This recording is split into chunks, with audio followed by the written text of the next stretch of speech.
Chapter के शुरुआत में हमें लिनमो के यूनिवर्सिटी को दिखाया जाता है, जहाँ पे लिनमो अपने क्लास में होता है और उनके टीचर साइकोपाथ के बारे में पढ़ा रहे होते हैं। वो कहते हैं ये माता पिता के जीन से आ सकता है, या फिर बचपन में फिजिकली या फिर मेंटली या फिर सेक्सुअली अब्यूज के कारण भी ये हो सकता है। हमारी जीन्स हमारी पर्सनालिटी की 80% होती है और हमारा नेचर 20%।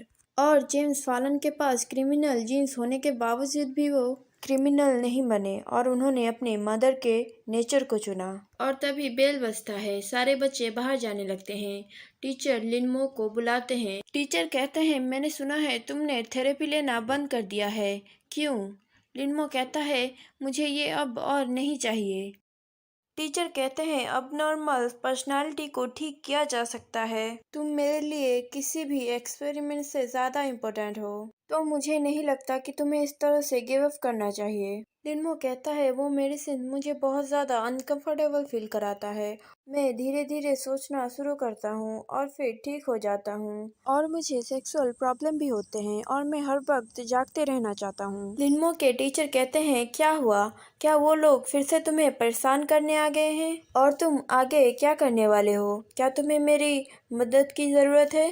मो कहता है मुझे मदद की ज़रूरत नहीं है, ये मेरा निजी मामला है। मैं इतने टाइम से उनसे भाग रहा हूँ, पर इस बार मेरी बारी है। लिनमो के जाने के बाद टीचर लिनमो के बारे में सोच रहे होते हैं। Psychopath with anti social disorder, ऐसे इंसान के पास कोई भी फीलिंग्स नहीं होती, तो वो बहुत ज़्यादा सेंसिटिव हो जाते हैं जब वो किसी के लिए फीलिंग्स रखने लगते हैं। इस तरह की फीलिंग्स एक अच्छा ट्रीटमेंट हो सकता है या फिर बहुत बड़ा खतरा। क्या प्यार तुम्हें बदल सकता है? और फिर वहाँ से सीन कट करके हमें लिनमो के घर का सीन दिखाया जाता है, जहाँ पे वांगजुन चीज़ों को अनबॉक्स कर रहा होता है।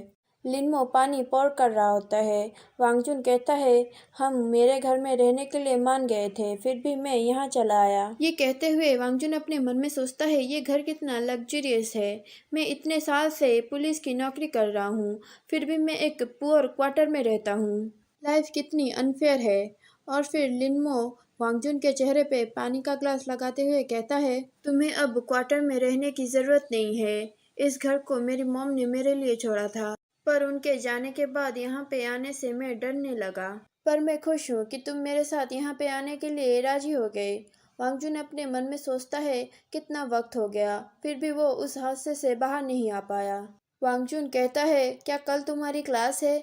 अगर है तो तुम्हें यहाँ पे बैठने की ज़रूरत नहीं है, तुम जाके सो जाओ। और जब मैं चीज़ों को अनबॉक्स कर दूंगा तब मैं भी जाके सो जाऊंगा। वांगजुन टॉक्सिकोलॉजी बुक को देखता है। वो लिनमो से पूछता है क्या तुम इसके बारे में स्टडी कर रहे हो? लिनमो कहता है नहीं, मैं बस ऐसे ही फ्री टाइम में इसे थोड़ा पढ़ लेता हूँ। वो उस बुक को खोलता है और अपने मन में सोचता है वो अल्कोहल के बारे में क्यों पढ़ रहा है। लिनमो वांगजुन के हाथ से उस बुक को ले लेता है और कहता है चलो मैं तुम्हें तुम्हारा रूम दिखा देता हूँ, और वो उसे खींचते हुए ले चलता है। वांगजुन उस कमरे को देख के पिछले सो जाता है। वो लिनमो से कहता है ये कमरा मेरे अकेले के लिए बहुत बड़ा नहीं है? लिनमो कहता है तुमने कहा था कि तुम मुझे प्रोटेक्ट करोगे, तो मुझे लगा कि वो बहुत ज़्यादा क्लोज प्रोटेक्शन होगा। वांगजुन पूछता है तुम्हारे कहने का मतलब क्या है? लिनमो कहता है कि हम दोनों एक साथ ही सोने वाले हैं।